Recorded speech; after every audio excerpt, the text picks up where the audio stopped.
आज हम सिलाई के ऐसे ट्रिक्स और टिप्स देखेंगे जो प्रैक्टिकली 100% वर्क करते हैं और हमारी सिलाई को और ज्यादा बेहतर बनाते हैं। तो वीडियो को बिना स्किप किए देखना है ताकि कोई भी चीज आप मिस ना करो। तो चलिए शुरुआत करते हैं। नमस्ते, मैं उज्ज्वला पाटिल। क्रिएटिव फैशन में आप सभी का बहुत बहुत स्वागत है। तो देखते हैं हमारी टिप नंबर 1। अब ये जो प्रॉब्लम है ये बहुत ज्यादा कॉमन है। तो यहाँ पर आप देख सकते हो, सुई में मैंने लाल रंग का धागा डाला है और बॉबिन में ब्लू कलर का। ये दो अलग अलग धागे इसलिए डाले हैं क्योंकि जो मैं आपको समझाने जा रही हूँ वो आपको आसानी से समझ में आ जाए। तो यहाँ पर मेरी जो मशीन है वो अभी नॉर्मल चल रही है। जैसे कि आप देख सकते हो, इसकी सिलाई एकदम नॉर्मल आ गई है। लेकिन बहुत बार प्रॉब्लम क्या होता है बताती हूँ। तो यहाँ पर मैं खुद प्रॉब्लम क्रिएट करूंगी, मतलब मैंने यहाँ पर जो टेंशन है वो पूरी तरह से लूज कर दिया है। अब देखते हैं कि हमारी सिलाई कैसे आती है। तो यहाँ पर जब मैं दूसरी सिलाई लगा रही हूँ तो आप देख सकते हो, ऊपर से तो बिल्कुल आपको नॉर्मल सिलाई लगेगी, यहाँ पर कोई प्रॉब्लम नजर नहीं आएगा। लेकिन जब आप इसको पलटते हो तो नीचे की तरफ से आपको इस तरह से दाने दाने दिखेंगे। तो होता क्या है, देखो हमने ऊपर का टेंशन लूज किया लेकिन सिलाई खराब कहां से आई है, नीचे की तरफ से। तो ये दाने दाने आने का रीजन क्या है पहले वो समझते हैं। तो यहाँ पर जैसे आपने देखा, मैंने यहाँ से लूज किया था टेंशन, मतलब यहाँ का जो धागा है वो लूज चल गया। ऊपर का धागा और नीचे का धागा दोनों का अगर टेंशन सही हो तब भी सिलाई सही आएगी। लेकिन हमने ऊपर से तो लूज किया, तो क्या हुआ, ऊपर का धागा नीचे की तरफ लूज छूट गया। इसीलिए ये जो धागा है ये नीचे की तरफ से आपको इस तरह से दाने दाने में नजर आएगा। तो जब हमें प्रॉब्लम किस तरह से होती है ये अगर समझ में आ जाता है तो सॉल्यूशन हमारा वहीं पर है।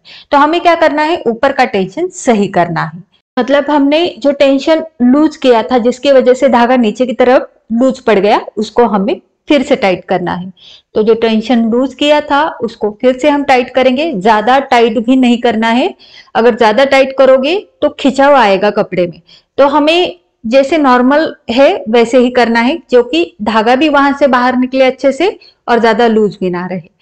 तो एडजस्ट करना है, मतलब एक सिलाई आप लगाकर देखो अच्छी है, आ गई है सही से, तो ज्यादा टाइट करने की आवश्यकता नहीं है। इस साइड से तो सिलाई क्लियर है और नीचे की साइड से भी देखेंगे तो सिलाई बिल्कुल सही आ रही है। मतलब ऊपर का जो लाल कलर का धागा है वो नीचे की तरफ शो नहीं हो रहा था, जो हमारे इस 2 नंबर की सिलाई में हो रहा था। पर क्लियर आप देख सकते हो हमारी सिलाई बिल्कुल सही आ गई है। तो जैसे कि मैंने प्रॉब्लम भी आपको दिखाया और उसी प्रॉब्लम में आपको सॉल्यूशन भी मिल गया। ठीक, ऊपर का टेंशन तो हमने सही कर दिया है, लेकिन कई बार नीचे बॉबिन का जो धागा है वो लूज पड़ जाता है या फिर बहुत ज्यादा टाइट होता है। तो टाइट होता है तो कपड़े में खिंचाव आता है, लेकिन अगर लूज पड़ता है तो फिर भी घुंघराली स्टिच हमारी आती है।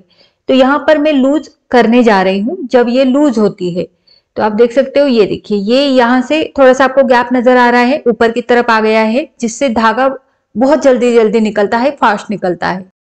कई बार हो जाता है कि नीचे का जो धागा है वो लूज पड़ जाता है बॉबिन का, मतलब वो स्क्रू ढीला हो जाता है और फिर या फिर बॉबिन केस खराब हो जाता है तो भी वो लूज पड़ जाता है। तो अभी जैसे आपने देखा, मैंने उसको लूज किया है और नीचे का बॉबिन का धागा ऊपर की तरफ निकाला। पहले वाले स्टिच में निकाल देती हूँ ताकि कोई कंफ्यूजन ना रहे। अब मैं यहाँ पर सिलाई लगाकर आपको दिखाऊंगी जब नीचे का धागा लूज पड़ता है तो सिलाई कैसे आती है। तो देखिए सिलाई मैंने लगा दी। अब आप देखो यहाँ ऊपर की तरफ आपको दाने दाने नजर आएंगे। ठीक है, तो आप देख सकते हो ये कैसे पहचाने कि सिलाई ठीक है या नहीं। जब नीचे का जो धागा है ब्लू कलर का वो ऊपर की तरफ आपको नजर आ रहा है और नीचे की तरफ आप देख सकते हो सिलाई एकदम सही लग रही है, लेकिन ऊपर की तरफ आपको दाने दाने नजर आएंगे, घुंघराली स्टिच नजर आएगी। तो ये परिणाम किसका है, जबकि हमारा नीचे का धागा लूज हो गया और ऊपर का धागा तो सही टेंशन का है, लेकिन नीचे का टेंशन सही नहीं है बॉबिन के धागे का, तो वो इस तरह से लूज पड़ गया और ऊपर की तरफ आपको इसका परिणाम नजर आ रहा है। ठीक है, तो ये समझ लेना है कि अगर नीचे का टेंशन लूज है तो उसका परिणाम ऊपर की तरफ नजर आएगा, और ऊपर के धागे का, रेल के धागे का टेंशन लूज है तो उसका परिणाम नीचे की तरफ नजर आएगा। तो यहाँ पर आप देख सकते हो ये बहुत ज्यादा लूज है और इसको मैं अब सही करूंगी। सही का मतलब जैसा हमारा पहला दबाव था, जैसा पहला टेंशन था बॉबिन केस का, उतना ही मैं इसको घुमाकर टाइट करूंगी। ज्यादा टाइट करेंगे तो कपड़े में खिंचाव नजर आएगा आपको, तो इसलिए इसको बस इस तरह से, आपका धागा नहीं निकलना चाहिए और बहुत ज्यादा टाइट भी नहीं होना चाहिए, इस तरीके से आपको ये रखना है। अब इसको मैं नीचे की तरफ डाल देती हूँ। और हाँ, आपसे अगर थोड़ा सा ज्यादा टाइट हो भी जाता है तो आप एक सिलाई लगाकर देख लो, आपको लगता है कि थोड़ा सा कपड़े में खिंचाव है तो थोड़ा सा उसको लूज करो, मतलब एडजस्ट करके हमें ये सिलाई को सही करना है।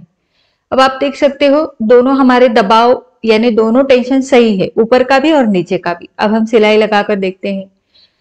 तो देखिए सिलाई लगाने के बाद अब ये जो सिलाई है ये ऊपर से भी आपको सही नजर आएगी, मतलब कि नीचे का ब्लू कलर का धागा ऊपर की तरफ आपको नजर नहीं आएगा और नीचे की तरफ भी आपको देखना है कि ये ऊपर का रेड कलर का धागा नीचे की तरफ नहीं नजर आना चाहिए। तो दोनों तरफ बिल्कुल धागे अपनी अपनी जगह पर आपको दिख रहे होंगे, बिल्कुल सही से दिख रहे होंगे। हाँ, अगर आपको थोड़ा सा लग रहा है कि कपड़े में खिंचाव है तो आप थोड़ा सा नीचे का जो स्क्रू है उसको लूज करके सिलाई लगा सकते हैं।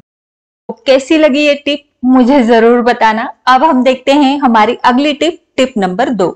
आप में से बहुत सारे लोगों ने मुझे कमेंट करके पूछा था कि कैंची कौन सी इस्तेमाल करनी चाहिए या फिर कौन सी कैंची इस्तेमाल करना आसान होगा। यहाँ पर आप देख सकते हो ये वाली जो मेरी कैंची है इसका यहाँ पर फेस जो है वो बहुत ज्यादा ब्रॉड है और जिसकी वजह से मुझे बहुत ज्यादा परेशानी भी हो चुकी है। और ये वाली जो कैंची है अभी मैं इसको 3 से 4 महीने से इस्तेमाल कर रही हूँ, जो बहुत ज्यादा लाइट वेट है, इसकी धार भी अभी तक बरकरार है और इसका नोक जो है वो काफी पतला है और ये कैंची लाइट वेट है। तो ये जो नोक है इसका बहुत ज्यादा फायदा होता है मुझे, जबकि इस कैंची को नोक नहीं है, ये बहुत ज्यादा ब्रॉड है। तो इससे क्या होता है ना, नॉचेस वगैरह लगाने में बहुत ज्यादा परेशानी होती है या फिर हमारे जो सिलाई में कर्व्स होते हैं जैसे कि गले के कर्व्स होते हैं या फिर आर्म होल है या फिर कोई भी डिजाइनर नेक स्लीव्स आप बना रहे हो तो उसमें जो नोक होते हैं, कर्व्स होते हैं, वो इस वाले कैंची से ज्यादा अच्छे से कट नहीं हो पाते हैं। कैंची की धार तो अच्छी है लेकिन फिर भी कटिंग नहीं हो पाता उतने अच्छे से जितना अच्छे से ये वाली कैंची, मतलब जिसका नोक बहुत अच्छा है वो वाली कैंची बहुत अच्छे से कटिंग कर पाती है और उसके जो छोटे छोटे नोक है वो बहुत अच्छे से निकाल पाती है। तो ये फायदा है। तो अब नॉचेस में भी आप देख सकते हो, ये इस वाले कैंची का नॉच देखो कितना बड़ा होता है और इस वाली कैंची का नॉच देखो कितना नाजुक सा आया है। तो ये डिफरेंस है। तो ये मेरी अपनी राय है कि ऐसी कैंची आप ना इस्तेमाल करें, ये बहुत ज्यादा हेवी भी रहती है। अगर आप इस तरह की नुकीली कैंची इस्तेमाल करते हो, लाइट वेट भी है, उसकी धार भी बहुत अच्छे से बहुत दिनों तक चलती है। ये मेरी 10 नंबर की कैंची है। अगर आपके लोकल मार्केट में मिलते हैं तो आप उसको वहां से परचेस जरूर करें। और ये मैंने अमेजोन से परचेस की है, तो इसका ब्रांड नेम और इसका लिंक मैं दोनों डिस्क्रिप्शन बॉक्स में रख दूंगी, आप जरूर चेकआउट कीजिएगा। अब देखते हैं टिप नंबर 3। तो ये टिप भी हमारी कैंची के बारे में ही है।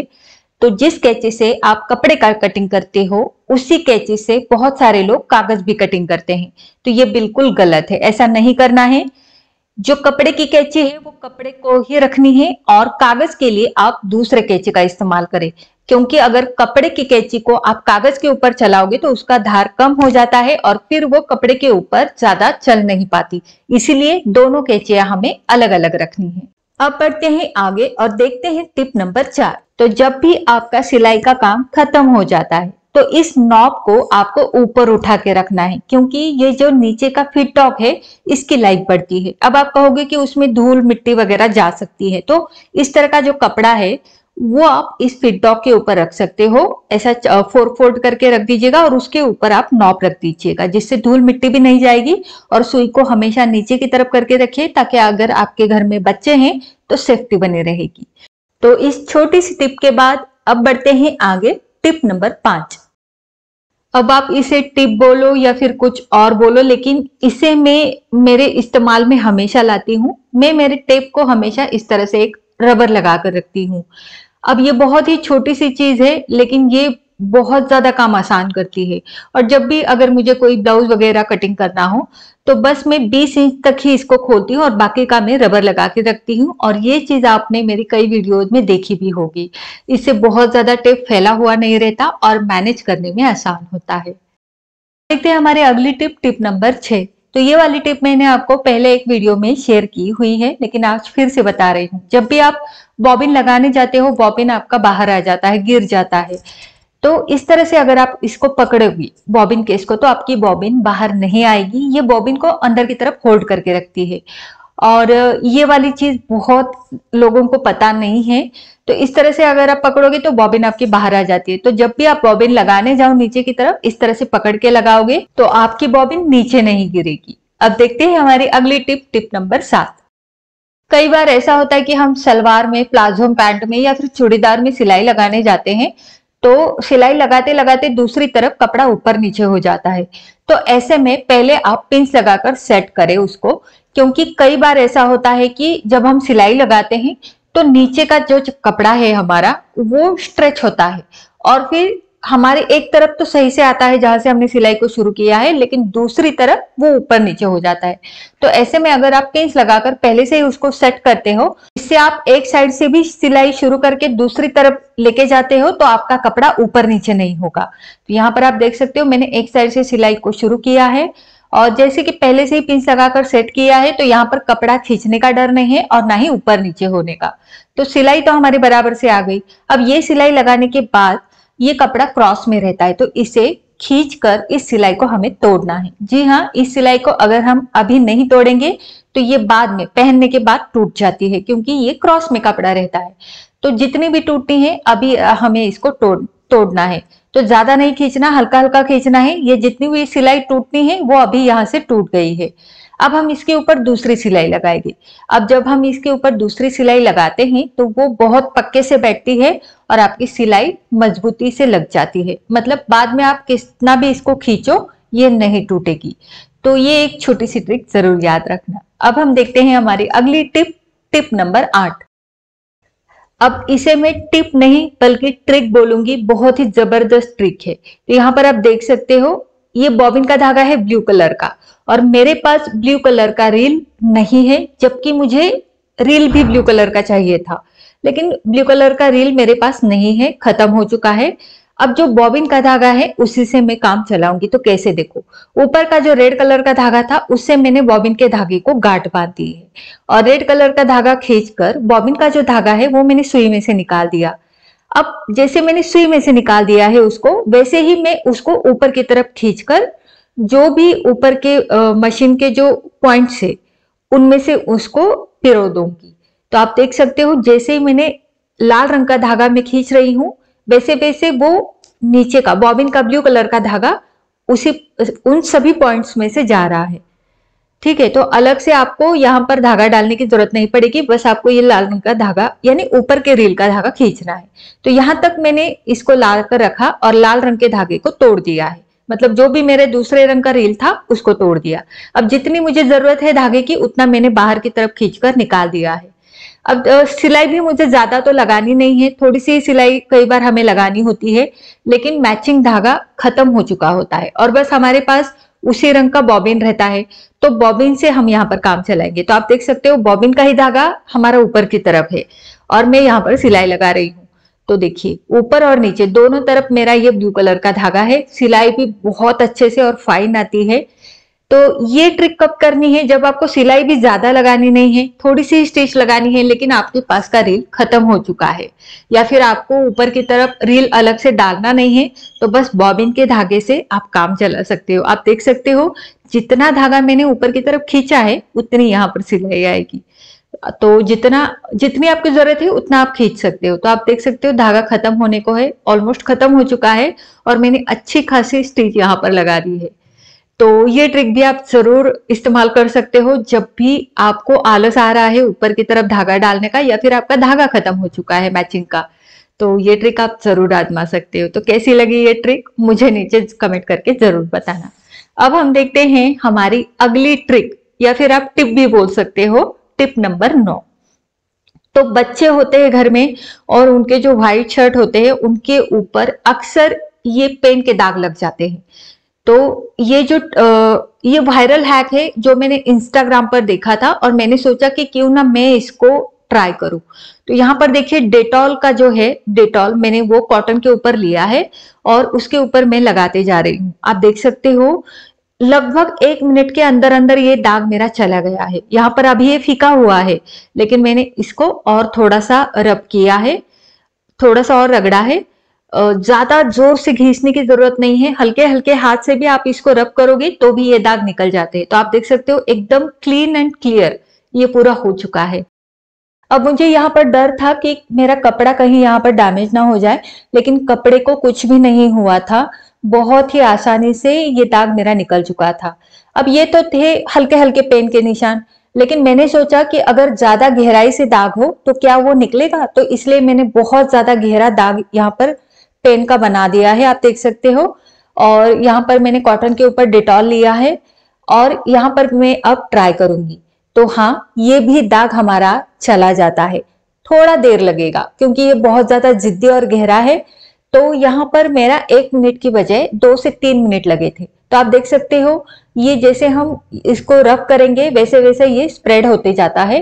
पूरा कॉटन यहाँ पर ब्लू हो चुका था, इसलिए मैंने कॉटन को चेंज किया, दूसरा कॉटन लिया, क्योंकि दाग बहुत ज्यादा गहरा था और उसकी इंक भी बहुत ज्यादा यहाँ पर फैली हुई थी। तो दूसरा कॉटन लेकर फिर से मैंने इसको रब किया।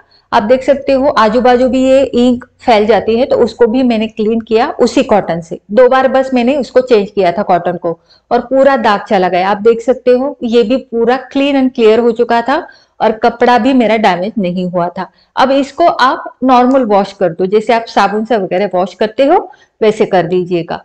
और हम सभी के घरों में डिटॉल तो वैसे भी रहता है, तो इस ट्रिक को आप जरूर ट्राई करें। तो आज के लिए बस इतना ही। तो आज के ये ट्रिक्स और टिप्स आपको कैसे लगे मुझे नीचे कमेंट करके आप जरूर बताइएगा। आई होप आज का ये वीडियो भी आपको जरूर पसंद आया होगा, और अगर पसंद आया है तो इसे लाइक जरूर करें, शेयर करें और चैनल को सब्सक्राइब भी जरूर करें। तो मिलते हैं हमारे अगले वीडियो में। धन्यवाद।